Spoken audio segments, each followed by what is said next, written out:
Hello, people! Hoje eu trago para vocês um dos meus tópicos gramaticais favoritos do Level 1, o Simple Past, que é o passado. Nós temos dois grupos de verbos no passado em inglês, os verbos regulares e os irregulares. É super fácil. Vamos dizer assim que 90% dos verbos são regulares. O que é um verbo regular? É um verbo que simplesmente, ao conjugar no passado uma ação que foi feita ontem, semana passada, mês passado, essa manhã, ou datas, ações que aconteceram em datas específicas no passado, vocês vão simplesmente colocar ed no final do verbo e ele já estará conjugado na língua inglesa. Por exemplo, work, trabalhar.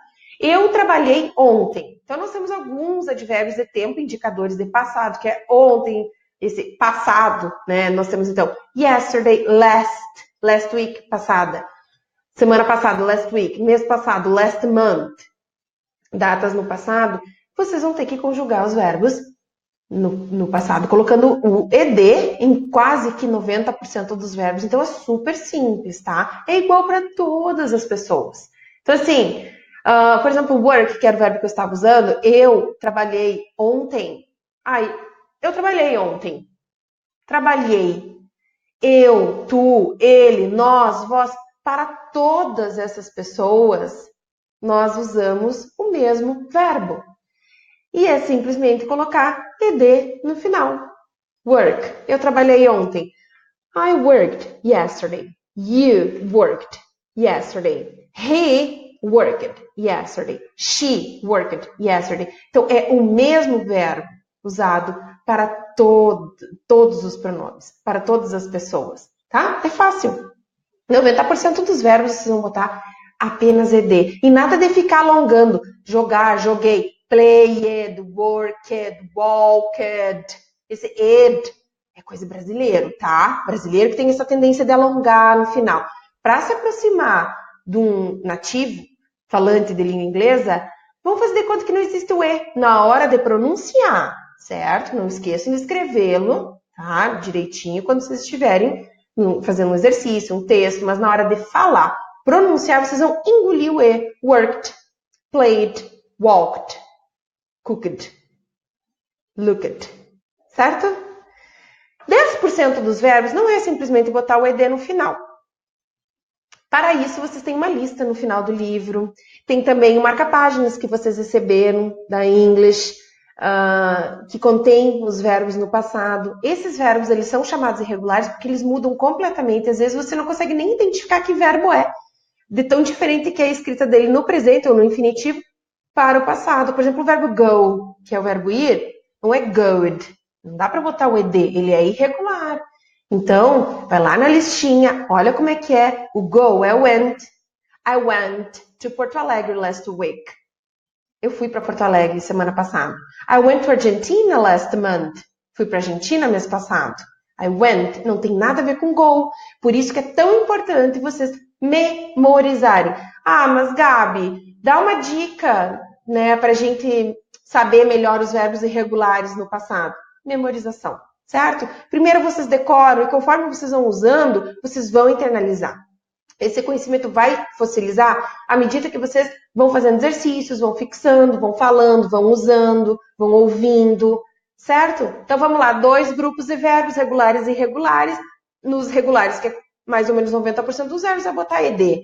Os irregulares, vocês vão estudar a lista no fim do livro, vão memorizar no mínimo 20 verbos irregulares para vocês terminarem um level 1 bem, começarem um nível intermediário bom, tá? Bem preparados. 20 verbos, coloquem aí uma meta, tá? Sei lá, estudem 5 verbos por dia, mas assim, estabeleçam uma meta para que vocês memorizem no mínimo 20 verbos, certo, pessoal? Bem importante falar, quando vocês forem fazer pergunta em inglês sobre algo que foi feito no passado, por exemplo, você foi na última aula de inglês? Você estava presente? Tá? Vamos pegar o verbo foi. Você foi na última aula de inglês? Esse você foi, o verbo no português, está no passado. No inglês, vocês vão ter que colocar um auxiliar antes. Lembram do do? Do you speak English? Do you work? Do you live in Brazil?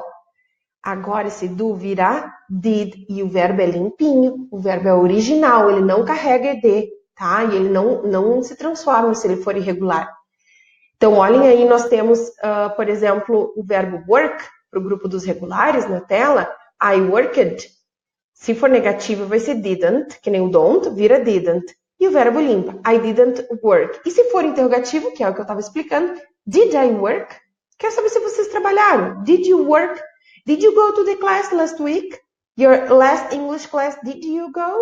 Você foi no seu... did you go? Não é did you went. Olha só, o you worked. Se a pessoa não trabalhou, se você não trabalhou, you didn't work. Se eu quero perguntar, did you work?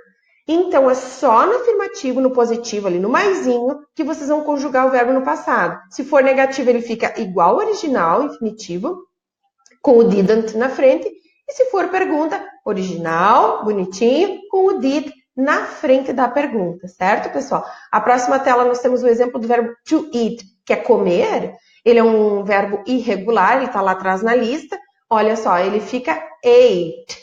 Se escreve ate, se pronuncia ate. I ate, you ate, he ate, she ate, it ate, we ate, you ate, they ate. Olha o que acontece na negativa, ele volta para a forma original. I didn't eat, eu não comi. Parece estranho, parece que falta, né? Mas é assim no inglês, lembra? A gente está estudando em inglês. You didn't eat, he didn't eat, certo? E na pergunta, mesma coisa. Verbo original e o did na frente. Did I eat? Did you eat? Did you eat pizza yesterday? I didn't eat pizza. And you? Did you eat pizza yesterday for dinner? E aí nós temos o to be, tá? O to be vocês não vão usar com o did, nem com o ed e nada disso. Essa regra se aplica para os verbos de ação e o verbo to be em específico, o passado dele pode ser tanto was quanto were, vai depender do pronome. Olhem lá. I was, you were, he, she, it was, we, you and they were. Negativo, não tem didn't, I wasn't, you weren't, ou were not. Assim como did not, tá?